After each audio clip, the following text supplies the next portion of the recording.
Eu sou Mário Persona e essas são as respostas que eu dei aos que me perguntaram sobre a Bíblia. Então, voltamos aqui aos nossos comentários da Epístola aos Gálatas. E o que é mais incrível é pensar que são quase 2000 anos, um pouco menos de 2000 anos, se passaram desde que foi escrita essa carta aos Gálatas, e ainda hoje nós encontramos Gálatas espalhados pela cristandade. Pessoas que teimam, de qualquer maneira, que a justificação seja pela lei, pela guarda da lei. E Gálatas é uma carta muito explícita de como a graça é que hoje justifica o homem, não só hoje, mas como sempre foi. No versículo 12, Gálatas 3:12, ora, a lei não é da fé, mas o homem que fizer estas coisas, por elas viverá. Ou seja, a vida era garantida ao israelita por cumprir, fazer as coisas da lei. Mas a questão é que ninguém conseguia. Ninguém conseguiria. A lei não é da fé, mas o homem que fizer essas coisas, por elas viverá. Por isso que às vezes nós ficamos um pouco confusos quando lemos passagens falando de vida eterna no Antigo Testamento ou mesmo nos Evangelhos. Como aquele jovem que procura o Senhor e fala: o que eu preciso fazer para ganhar a vida eterna? E aí o Senhor fala da lei para ele. O Senhor fala da lei. Porque vida eterna, no contexto do judaísmo, era viver para sempre. Era viver para sempre. Então, quando fala que a lei não é da fé, mas o homem que fizer estas coisas, por elas viverá. Viveria, o que é ensinado na lei realmente é real, né? O problema é o seguinte: ninguém guarda a lei. Ninguém consegue guardar todos os mandamentos. Faça essas coisas e você vai viver. Mas ninguém consegue. Esse é o ponto principal. E aquele que acha que consegue, já está culpado de, de pretensão, de ser pretensioso, de ser orgulhoso, de achar que em si mesmo exista uma força, uma capacidade de guardar toda a lei. Toda a lei. Lembre-se que no versículo anterior, no versículo 10, Gálatas 3:10, todos aqueles, pois, que são das obras da lei, estão debaixo de maldição. Porque está escrito: maldito todo aquele que não permanecer em todas as coisas que estão escritas no livro da lei para fazê-las. Então isso coloca todos os seres humanos debaixo de maldição, porque ninguém é capaz de cumprir a lei. E aí o versículo 13, Gálatas 3:13, diz que Cristo nos resgatou da maldição da lei. Que maldição da lei? Essa que tornava maldito todos os seres humanos que não conseguissem guardar a lei. Mas ele nos resgatou, nos redimiu, ele nos comprou da maldição da lei, fazendo-se maldição por nós, tomando o lugar do maldito, morrendo na cruz como um maldito, porque ele estava carregado com os nossos pecados, é o que fala no versículo 13, porque está escrito: maldito a todo aquele que for pendurado no madeiro. Ele foi feito pecado na cruz, e assim ele recebeu a paga que a lei exigia. Ah, pecou, tem que morrer. Ele nunca pecou de si mesmo, mas ele estava ali carregado com os nossos pecados, então ele tinha que morrer mesmo.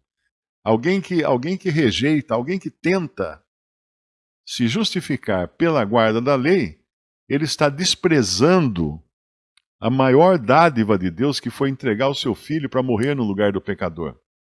Porque quando você coloca que a justificação é pela lei, você anula totalmente a obra de Cristo. Para que ele teria que morrer? Se eu poderia, apenas seguindo mandamentos, ser justificado. Percebe? E no versículo 14, ele vai falar da bênção de Abraão, para que a bênção de Abraão chegasse aos gentios por Jesus Cristo, e para que pela fé nós recebamos a promessa do Espírito. ele vai falar, ele vai descrever aqui melhor essa bênção de Abraão, porque Deus fez uma aliança com Abraão, não é? E ele no versículo 15, ele vai explicar, irmãos, como homem falo, se a aliança de um homem for confirmada, ninguém a anula e nem a acrescenta. E essa foi a aliança que Deus fez com Abraão. Ou seja, foi confirmada essa aliança? Foi. Alguém pode anular? Não, é um contrato. Deus fez um contrato com Abraão. E esse contrato é de Deus com Abraão. Não tem parte de Abraão nesse contrato. Ora, as promessas, no versículo 16, as promessas foram feitas a Abraão e a sua descendência, não diz as descendências, como falando de muitas, mas como de uma só, e a tua descendência, que é Cristo. E essas promessas foram feitas e estão relacionadas a Cristo. Então não existe nenhuma maneira de você contornar que Deus um dia fez uma promessa a Abraão e não revogou essa promessa. E essa promessa era da fé. As promessas foram feitas a Abraão e a sua descendência. E no versículo 17 ele fala uma coisa que é bom a gente lembrar, mas digo isto, que tendo sido aliança anteriormente confirmada por Deus em Cristo, a lei que veio 430 anos depois não a invalida, de forma de abolir a promessa. Então pensa assim, quando Deus fez essa promessa com Abraão, e Deus justificou Abraão pela fé somente, não existia a lei. Não existia a lei, não tinha sido dada. Ela seria dada 430 anos mais tarde. Então, o que Deus estava mostrando ali é que realmente a lei não seria capaz de salvar o homem ou de justificar o homem. Nós vemos que tem um comentário até de um autor que ele fala que os Gálatas imaginavam que Cristo pudesse comprá-los, né, adquiri-los, porque aqui fala no versículo, resgatá-los pela metade. E que eles, os Gálatas, tivessem que fazer o resgate do resto. Mas não é assim. Muitos cristãos hoje acreditam isso. Eles acreditam que a salvação é pela fé, a justificação é pela fé, mas que você tem também que fazer alguma coisa. Aí eles citam aquele versículo muito famoso, que eu estou tentando achar na minha Bíblia, nunca achei. Deus diz, ajuda-te que eu te ajudarei. Vocês já devem ter escutado esse versículo, né? Não existe. Não existe, porque Deus não está esperando nada do homem. Não está esperando nada do homem. E no versículo 18, ele fala assim, porque se a herança provém da lei, já não provém da promessa. Mas Deus, pela promessa, a deu gratuitamente a Abraão. Deus deu a Abraão uma promessa, e essa promessa inclui salvar pessoas de todas as nações, como nós vamos ver mais para frente, não apenas dos hebreus, mas de todas as nações, de todas as gentes. E no versículo 19, ele fala logo, para que a lei? Ótima pergunta. Para que a lei? Foi ordenada por causa das transgressões, até que viesse a posteridade a quem a promessa tinha sido feita. E foi posta pelos anjos na mão de um medianeiro. Então, a lei foi dada através de anjos a Moisés. E ela foi dada por causa das transgressões. E no versículo 9 fala, ora, o medianeiro não é de um só, mas Deus é um. Logo, a lei é contra as promessas de Deus? De nenhuma sorte. Porque se fosse dada uma lei que pudesse vivificar, a justiça, na verdade, teria sido pela lei. Mas lei nenhuma pode vivificar, pode incutir vida num morto. Porque se você chegar para um cadáver e falar assim, levanta, faça alguma coisa, vai, se ajude. te ajudes que eu te ajudarei. O cadáver não está nem aí, ele só vai feder um pouco mais, não vai fazer nada. É muito importante entender isso, que um morto não é capaz de agir. E a Bíblia deixa clara que todos nós estávamos mortos em delitos e pecados. Isso fala em Efésios capítulo 2. Todos mortos, nenhum vivo. Hoje eu até lembrei uma história que aconteceu. Uma senhora que trabalhou na casa dos meus pais quando eu era garoto, e ela era casada com um homem que usava peruca. E aí ele morreu, e meu pai contava que foi no velório, o velório era na casa, na própria casa da pessoa, né? Ele morreu, aí fizeram lá o velório, tinha o caixão, as flores, não sei o quê, só que o homem usava peruca. E o corpo, depois que morre, ele começa a transpirar. Isso é natural, isso acontece com todo morto, né? Porque começa a sair o líquido pela pele. E como ele usava peruca, a peruca tinha aquela cola para grudar na cabeça, a peruca, vupt, escorregava no caixão. Aí todo mundo saía da sala, aí essa senhora, Dona Teresa, ia lá, arrumava a peruca, punha no lugar, todo mundo entrava de novo na sala. Naquele tempo, o velório era na sala da casa da pessoa. Daqui a pouco a peruca, vupt, de novo. Aí saía todo mundo e ela arrumava. No fim ela pediu que todos saíssem, que ela ia dar um jeito na peruca. Todos saíram, voltaram, a peruca estava lá no lugar, bonitinha. Aí meu pai sentado do lado da Dona Teresa, como é que a senhora fez agora? A peruca não escorregou mais. Ah, seu Mário, eu preguei uma taxinha, né? Tá morto, não sente nada. Assim é a condição do homem. Assim é a condição do homem morto. Morto em delitos e pecados. Tanto é que quando uma pessoa escuta a palavra de Deus e o Espírito Santo incute vida nessa pessoa através da palavra de Deus, aí que ela sente os seus pecados. E aí que ela clama por salvação. Aí, esse é o novo nascimento, né? O novo nascimento é justamente isso. Nascendo da palavra e do Espírito. Não fostes restaurados, como é que fala? Não, de semente corruptível, mas da incorruptível palavra de Deus. Então a incorruptível palavra de Deus, quando entra no coração de alguém e o Espírito Santo faz a obra nessa pessoa, ela ganha vida. Não é ainda a vida eterna que vem pela fé em Jesus, é vida, para ela sair daquele estado de torpor mórbido e sentir o peso dos seus pecados, porque senão não sentiria também. Às vezes a gente pensa que pessoas que fazem coisas horríveis, fala, mas como ele não sente nada? Não, ele não está sentindo nada, porque está morto nos seus delitos e pecados.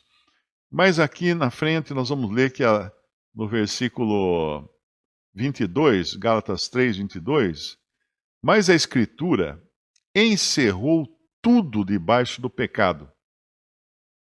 A Escritura encerrou tudo debaixo do pecado, ou seja, toda a humanidade foi colocada debaixo do pecado. Não tem exceção alguma.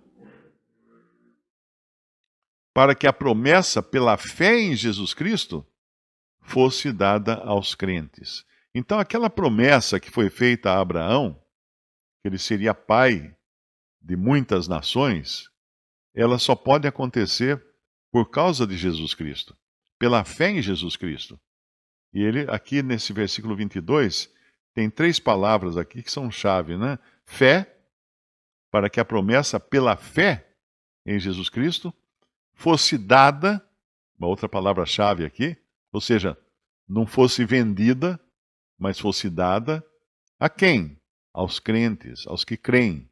Terceira palavra-chave aqui, fé, presente ou graça e aqueles que creem.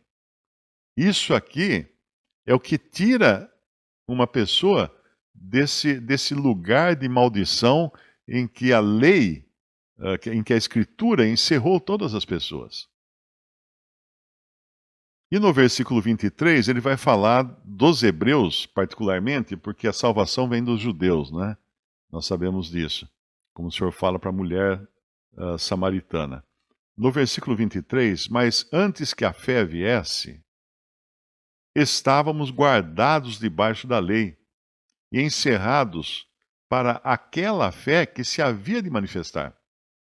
Então, por mais que a justificação já fosse pela fé, desde o princípio da criação do mundo, desde que o homem caiu, muitos não sabiam disso. Então Deus deu a lei para guardar o seu povo. Deus escolheu um povo que não era o melhor do mundo, era o pior, era o mais mesquinho de todos os povos, né? Que era o povo hebreu. E aí deu a lei para esse povo. Mas essa lei tinha também a função de guardá-los. Então eles tinham, vamos chamar assim, eles tinham uma tornozeleira eletrônica. Eles não podiam caminhar além de um certo limite. Deus colocou limites na vida deles, limites no andar, limites nas ações. Eles estavam com uma tornozeleira eletrônica. Eles estavam guardados debaixo da lei e encerrados para um objetivo. Qual é? Para aquela fé que se havia de manifestar. Então, por isso que ainda não sabiam disso. Muita gente pega o Antigo Testamento e quer viver segundo o Antigo Testamento, mas o Antigo Testamento é só uma parte da história. Por isso que um judeu hoje não entende a Bíblia, porque ele parou no Antigo Testamento. Às vezes alguém me manda um vídeo de algum rabino. Mário, veja o que esse rabino está falando. Tal. Por que eu vou escutar um rabino? Me diz. Por que eu vou escutar um rabino? Ele não sabe. Ele não conhece. Ele é do povo que nem mesmo reconheceu que o Messias, que eles esperavam tanto, já estava aqui na terra. E não só isso, mas pegaram o Messias e entregaram à morte. Por que eu vou perder tempo vendo um vídeo de um rabino? Não tem razão de ser. É só usar um pouquinho assim os 2 neurônios, né, que já dá para entender que é perda de tempo. Porque sem o Novo Testamento é impossível entender o Antigo. Porque o Antigo Testamento ele é cheio de sombras, de coisas que viriam. Isso a carta aos Hebreus deixa muito claro. Então eu não vou entender a Bíblia sem o Novo Testamento, em especial as cartas dos apóstolos, as epístolas. Por quê? Porque aos apóstolos, e em especial a Paulo, Deus revelou mistérios que estavam escondidos até mesmo dos profetas do Antigo Testamento. Eles não sabiam, coisas que eles não sabiam. Então, até mesmo Daniel, quando o Senhor dá uma profecia para Daniel, ele fala: encerra essa profecia porque não é para você. Não é para você essa profecia. É para muito depois de você. E os que virão depois irão entender essa profecia. Então, visite respondi.com.br. Também 3minutos.net. Baixe os e-books ou adquira os livros.